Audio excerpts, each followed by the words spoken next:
live. Welcome to another episode of Comp and Coffee. I'm joined by Ruth this week. Ruth, it's just the two of us. How is your spring proceeding, Ruth, there in England?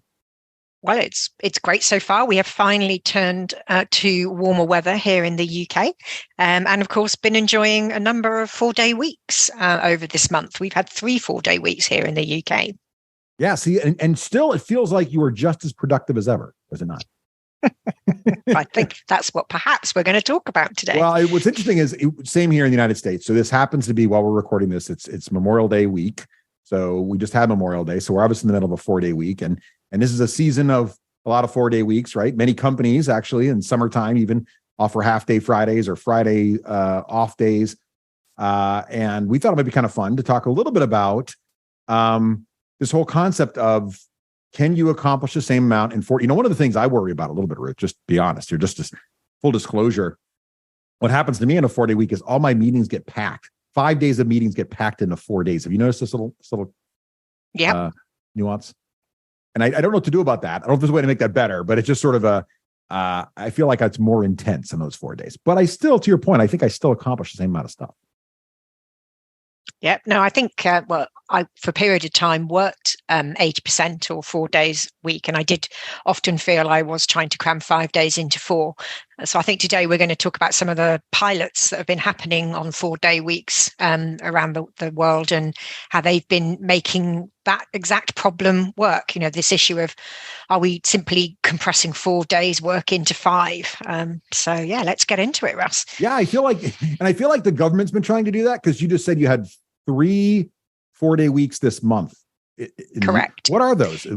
Well, in the UK, obviously where I'm based, we normally have a long weekend at the beginning and at the end of May. So the one at the beginning of May is Labour Day.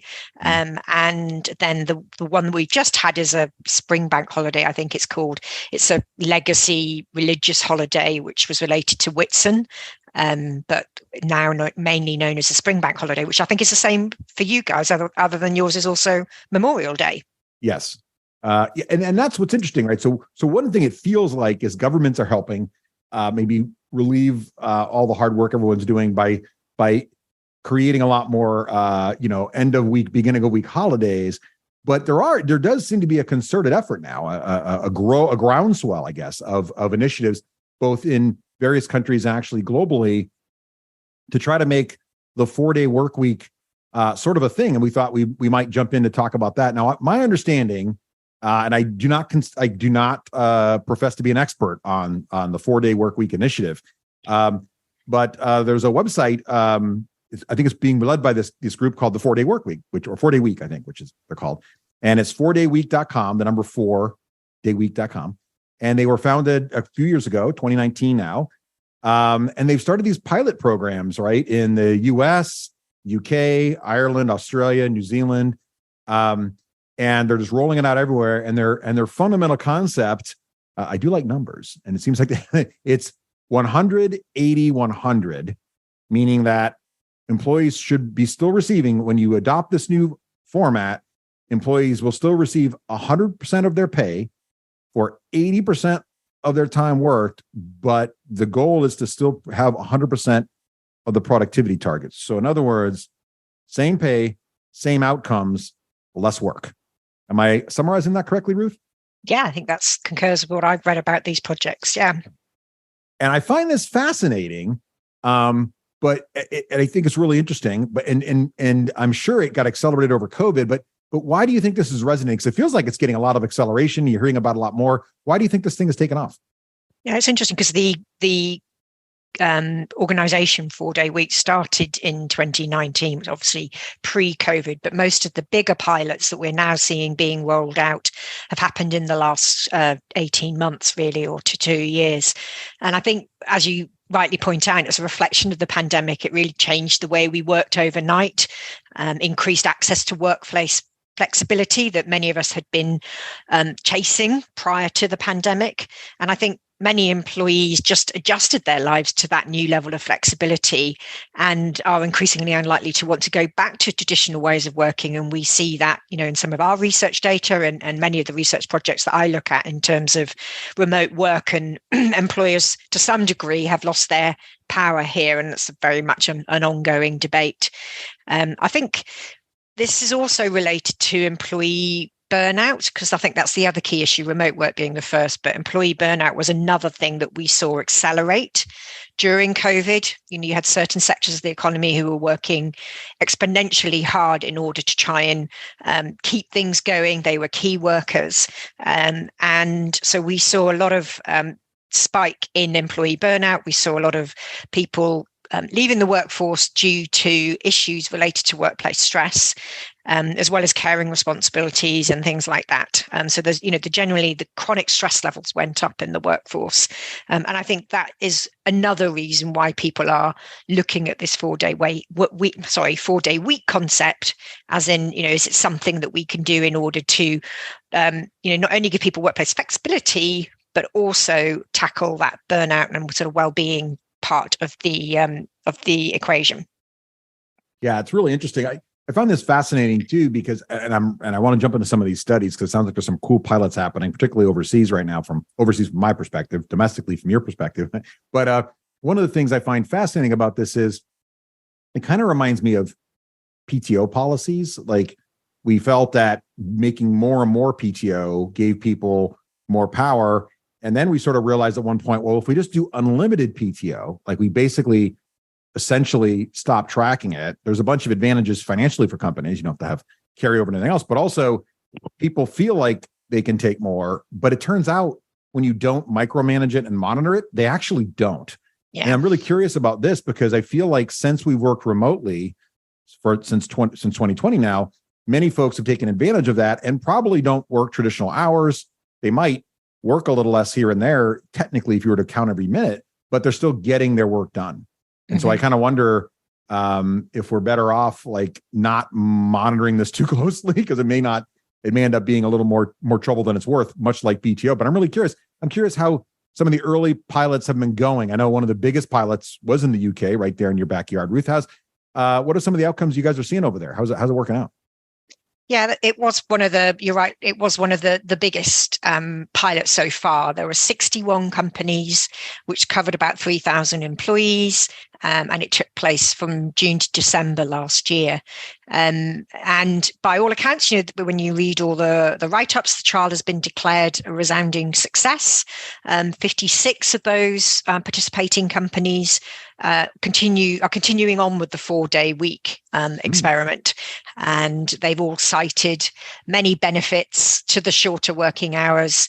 Some of the before and after data shows, for example, that 39% of employees were less stressed, 71% had reduced levels of burnout, and work-life balance also improved. So 54% of them said it was easier to balance work with household jobs and employees, and they were kind of more satisfied generally with their household finances, relationships, and how their time was being managed. And they also saw the number of staff leaving these companies decrease significantly, so dropping by 57% over the trial period. Wow. Probably not a surprise, if you were to offer someone, would you like to work 4 days a week and get paid for 5? I think most people will probably say yes. Yes, please. Right. It is interesting though, because just looking at that pilot, 61 companies and 3,000 employees. So a lot of those companies were obviously smaller companies. Mm-hmm. And also, I look at a lot of research reports, and we manage a lot of data here at PayScale. We're always thinking about the potential biases in those research studies and in the data sets that we look at. It's also worth pointing out that all of those, who volunteered that data were also volunteers to join the scheme. So they're probably more likely to want to show that it worked. Right. But yeah, generally, very positive outcomes. But there's also been one in the US as well last year. Yeah. So the US and Ireland had a pilot study. I'm not sure why Ireland joined the US instead of England. Well, I probably know why. Anyway, I won't get into the politics of Ireland and England. I'm Irish by marriage, full disclosure. But there was a pilot, 33 companies from April of last year through October of last year, right? So basically Q2 and Q3 of last year. None of the companies that participated are going back to the 5-day week. So they're all like, it is kind of a hard thing to unwind. So it doesn't surprise me. So there could be a bias there. Like once you've sort of started this, it's much harder to stop. Yeah. But they're not, it's obviously working reasonably well, or they have to change for outcome reasons. And similar results to what you just shared, Ruth. They're self-reporting that performance is up, burnout and stress is down, employee, engagement seems better. People have, better attitudes, more excited to come to work. And that's led, of course. So here in the States, this always happens. The government looks around and goes, hey, what we should do? We should regulate this and make some official laws around this. And so it sounds like that's starting to happen. And I know you track all the laws very closely, Ruth. What are you seeing in terms of legislation here in the U.S.? Yeah, we've already seen a couple of bills proposed by California and Maryland. So I think California was the first. They proposed a bill probably, I think it was about April last year, where they would change the definition of a standard work week from 40 to 32 hours for companies that had more than 500 people, and make them pay overtime for those additional hours worked. But that bill stalled. And then in January this year, Maryland put out a kind of concept of a state-sponsored experiment where employers with who could put at least 30 employees onto a 32-hour week schedule would be able to benefit from state tax credits. But the sponsors of the House and Senate bills withdrew that legislation too, concerned that it would institutionalize the 32-hour week. So still some convincing to go, I think, of the general populace that this is the right thing to do. Yeah, there's as you said that, it just occurred to me the cascade effect that has on the definition of a part-time employee and hourly employees and exempt and non-exempt employees. There's a whole industries around insurance and everything else that you really got to think through here. So that is a sort of an interesting conundrum there. Doesn't surprise me that people sort of got a little nervous about that, but I also think the economic climate at the moment, I think where most people are kind of looking for economies of scale, or they're looking to be productive with less people, this type of pilot or experiment is probably not something you want to commit to right now, bearing in mind where we are from an economic perspective. Now, the goals here are to make sure you're getting the same pay for the same results, but is there any evidence of it increasing? All I'm seeing is people are saying, hey, it didn't hurt. And I guess happier people are generally more productive people in theory. But is there more productive now just getting, 40 hours of work done in 30 sort of thing, or 32? Can we actually see increase in productivity, or are we seeing that these happy employees are indeed 110% more productive maybe? Well, I think both the pilots in the UK and the US came out with similar results, saying that no one reported a productivity decrease, and a few reported a slight increase. I mean, it's interesting. Again, we have to remember that a lot of these were much smaller companies, and where they did find those productivity increases, I think this comes back to a point you made earlier, is the way that they tried to increase their efficiency, and a lot of that was the staff themselves uncovering those efficiencies. So a lot of focus was spent on, how do I eradicate unnecessary meetings? How do I get rid of unnecessary travel? And is there unnecessary admin that I'm doing? So I think they kind of really stepped back and said, let's rethink how we do things. If we were to take this concept and we want to make it work, how do we reshape the way that we do work, and how do we reshape the way that we interact, and the way we try and get things done here at work? And probably some great ideas came up, because I think most of us could probably think of a handful of things in our own jobs and workplaces that we would like to see kind of improve from an efficiency perspective. So that's potentially, where they did see some productivity gains, even though employers are working less hours. And it somewhat counteracts that argument that, aren't you just compressing 5 days work into 4, and therefore are you not making it more stressful? Right. That's really fascinating. And it does seem, I love the idea that, there's probably a day's worth of wasted effort that you can probably trim from your thinking there. One of the things that I think is fascinating about this kind of stuff, and it kind of reminds me of the remote work conversations too a little bit, which is we all talk about remote work, and here at PayScale, we're a remote first company, right? And we feel like we've made a really good job in the transition. It's really gotten a lot of excitement around the employees, and everyone feels like this is the way to go. And our CEO is constantly saying, like, the genie's out of the bottle, you can't put it back. Let's embrace it and become very good at it and become an exemplar of this sort of thing, which I love that attitude. And this seems like another opportunity for organizations to do that. But one of the things I think about when I think about people talking about remote work or the 4-day work week is we always think about it in the terms of the white collar jobs, meaning, but what about the blue collar jobs? What about manufacturing? Can you actually compress 5 days of assembly line work into 4 days? Yeah. Can UPS deliver the same number of packages? Will their customers be okay with not getting an overnight package on Friday because they only work Monday through, you know what I mean? Like, or can companies afford to hire more people if they're paying the same? So I'm really fascinated by that challenge. Like, is this going to increase the gap between the white collar workers' benefits and the blue collar workers' benefits? Any thoughts on that, Ruth? Yeah, I read some of the kind of background to case studies and some of the other companies that have done this independently. And they talked about issues around, they were running call centers. And so what do? Just you close the call center on a Friday? There was one company, I think, that cited that they wanted everybody to have the same day off. And so everybody had Monday off. And because they were very busy, particularly, as a business on a Friday.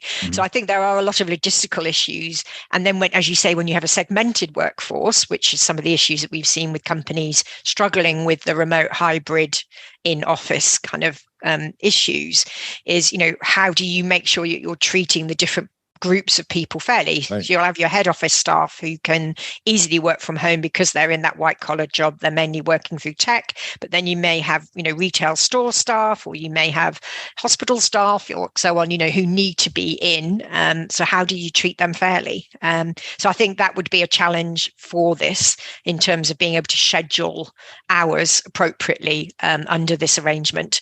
And again, it kind of comes back to, I think, this would be a bigger challenge for some of the larger companies than the smaller companies that obviously participated in the pilot studies. Yeah, it's interesting. I think it's I do wonder though if you could get to the productivity being 110%, then maybe you could make it cost effective to have more people, so you could have more shifts and shift them. So I just think about the jobs where there's expected service 24/7. Healthcare, as I said, shipping, manufacturing, even retail and theme parks. Like, how do they all do that stuff? But then you have examples too. There are companies out there, I think about like Chick-fil-A, for example, here in the US, they are closed every Sunday.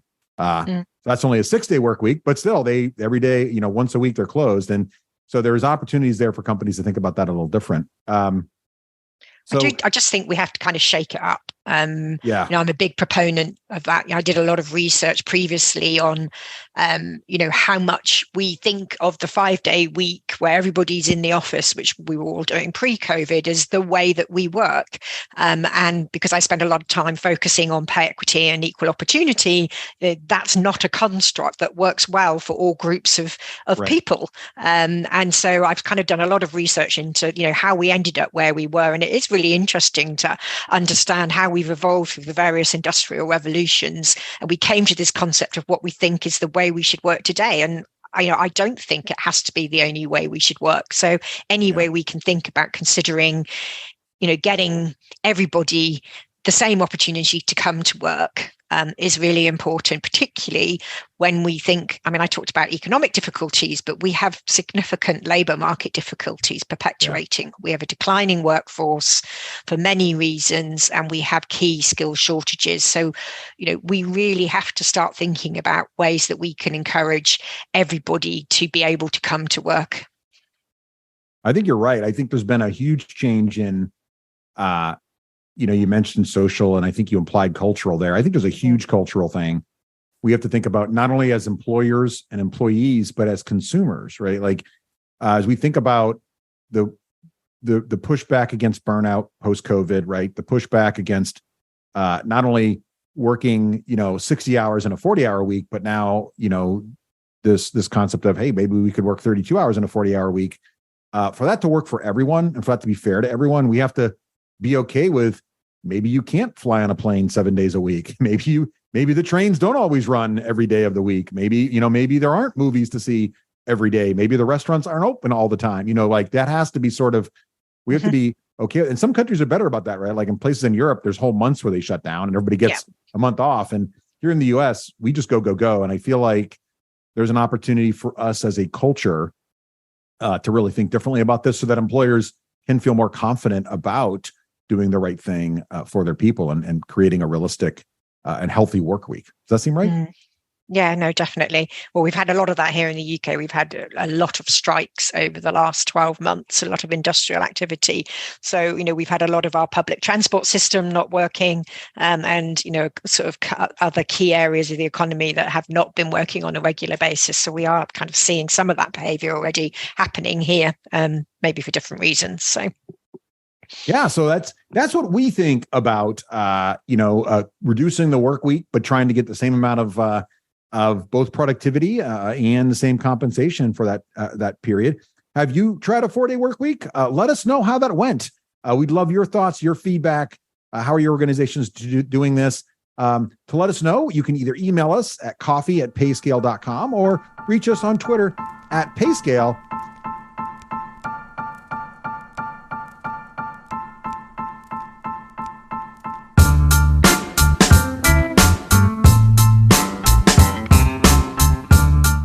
Comp and Coffee is a PayScale production dedicated to the compensation community. We welcome your feedback. Send email to coffee@payscale.com, tweet us @payscale, or share your thoughts in our PayScale Connect community. Until next time, keep your coffee hot and your data fresh.